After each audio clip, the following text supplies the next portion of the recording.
Hello and welcome to my channel. My name is Anastasia, I'm a professional artist based in Berlin, and today I want to talk to you about hatching. Hatching is a very important topic in the art world. My last short video about hatching on Instagram got more than 60,000 views, so I decided to make a long video where I'm gonna talk about the basics of hatching, the common mistakes people make when learning hatching, and also I'll give some very simple exercises in the end so that you can practice your hatching at home. Many artists have problems with hatching because it looks hairy, it looks messy, it just looks like a fence. But I have good news, hatching is more of a muscle skill, so you can train your hatching by training your muscles. And as soon as you understand the basics of hatching and have your hand trained, you will be able to do hatching with any material which is made for hatching, like pencils or charcoal or even pastels, oil pastels or soft pastels. First, your hand movement and the way you hold your pencil. You can hold the pencil in many different ways, like this, like this, like this. It's actually not that important. You will feel the way you should hold your pencil later when you get a little bit more warmed up with hatching. But in the beginning, it is important to know that you should not hold your pencil too close to the end of the pencil, because that way you will do your hatching using the muscles of your fingers, which is wrong. So don't hold your pencil close to the end, hold it more in the middle or even in the end of the pencil. And if your pencil is too short, then just use a special pencil holder to make it longer again. Also, your movement should start either from your wrist, from your elbow, or from your shoulder. The smaller the format, the smaller the movement. So small formats, use your wrist; medium formats, use your elbow; big formats, use your shoulder. Well, and just don't press too hard on the pencil. This is the third aspect of the whole physical thing behind hatching. So hold your pencil the right way, do your movement from the right joint, and don't press too hard. My cat Zyke is here to help me tell you about the second part. And the second part is common mistakes which people make. I've made a short list. So here they are, the common mistakes. First, and I would say main mistake, is to not have the same amount of lines, of space between your lines, because hatching means putting lines on your paper under different angles to create some volume, to create some shading. And when you don't have the same spaces between lines, it just does not look like hatching, because at some points you have like 2 millimeters between the lines and others like 0.5, so it just looks messy. And the main thing you want to train when training hatching is to make your spaces even. Trust me, it will change your hatching when you do that. I will give an exercise to train that in the end of the video. Second mistake is doing your hatching look like nails. What I mean by that is that you start your hatching with a big point and then do a quick long line, so that the beginning of your hatching is thick and the end is narrow. That way you will not be able to layer many layers of hatching, because you will have these dark dots at the beginning of your hatching. Why does this happen? It happens because you start pressing on the paper before you start your movement. Like, you put your pencil on the paper first and then you do the line. The correct way is to start doing the line in the air and then just touch the paper on the go. So instead of touch and move and touch in the process. That way your line will look thin from the very beginning. Next mistake is making the ends of your line too thick and too dark. Maybe you start your lines beautifully and light and easy, and then when you slow down, you press too hard so that the end looks too dark. It makes your hatching look hairy, and it also ruins the whole layering of hatching. Oh, my cat just meowed behind the scenes. To avoid that, you would want to continue the movement before you end your hatching. So the way we started our movement and then touched the paper, the same way you want to stop touching the paper before your movement ends. Like, Start the movement, touch the paper, touch the paper, touch the paper, stop touching the paper, continue the movement, and stop. Don't do just straight lines, do kind of more oval lines in the air.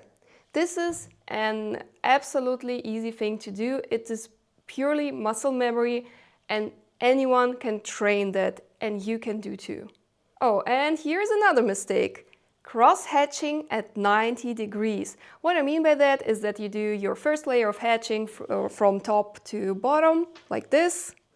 And then you do your second layer of hatching from left to right, like this. In the end, it looks like a fence because all your lines are at 90 degrees. So it already looks like a geometrical form on your drawing, and it may distract the viewer very fast because it is already a shape which exists in your hatching. To avoid that, you would want to change the angle just slightly. So if you did your hatching from top to bottom, maybe you would want to continue at 20 degrees angle and then maybe at 45. So move your line just a little bit in a circle, not straight from up to bottom and then from left to right. One mistake which I see a lot is that people do not follow the form.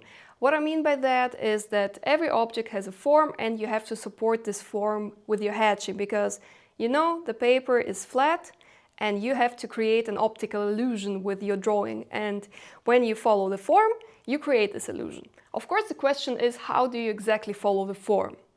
Well, you could imagine grids or even draw some grids on the objects so that these lines help you understand which way your hatching should go.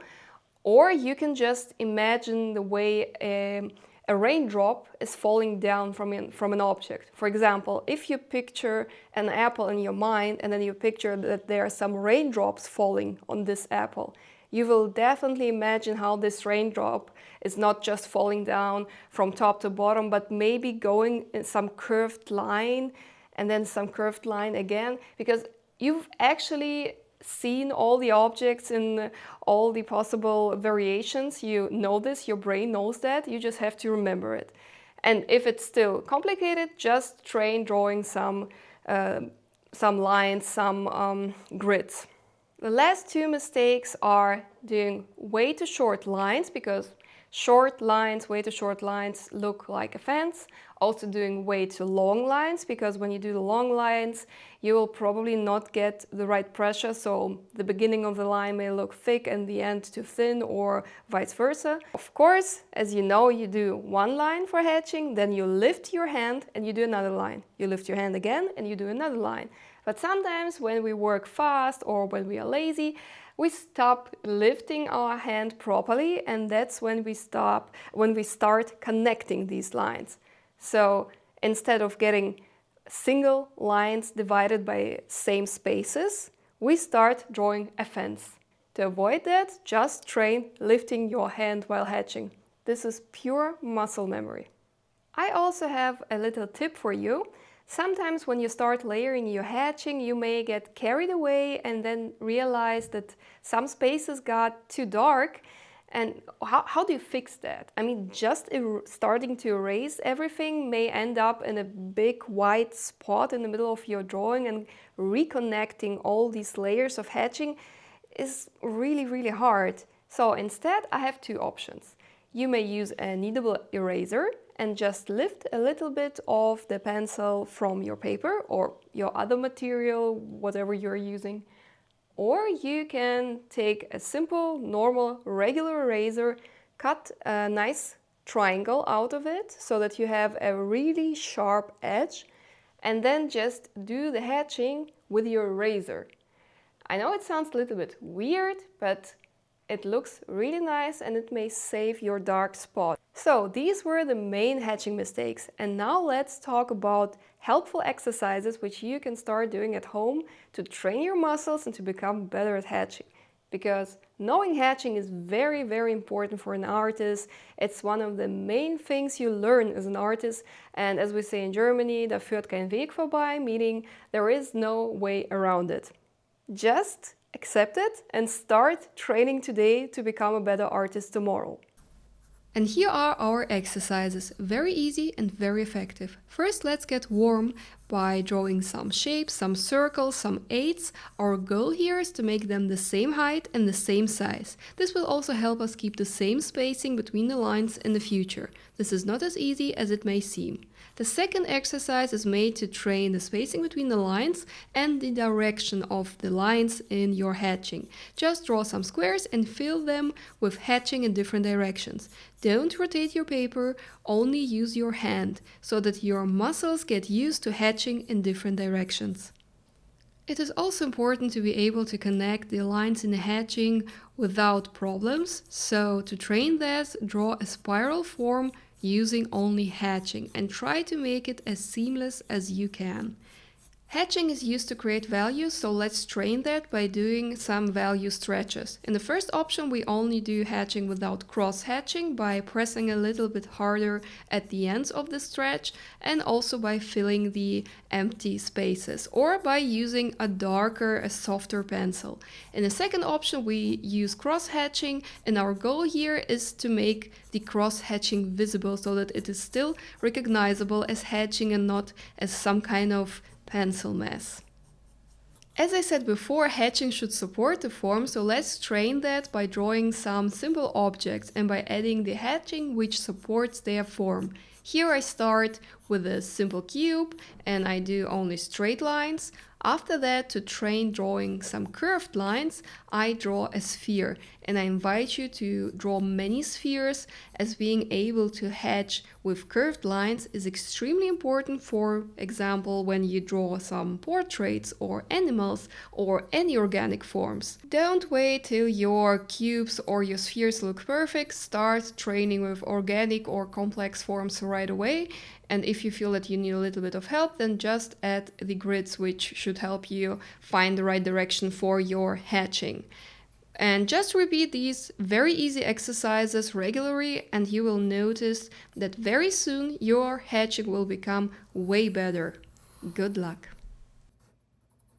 Don't get frustrated if it does not look nice at the first try. It probably will not look nice at the first try, but that's why we are here. That's why we do these exercises.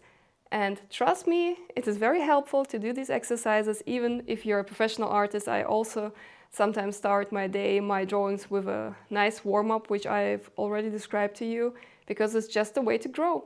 So, these were all the basics of hatching. I hope you found this video useful. If you have any comments, leave them below and I will do my best to answer them.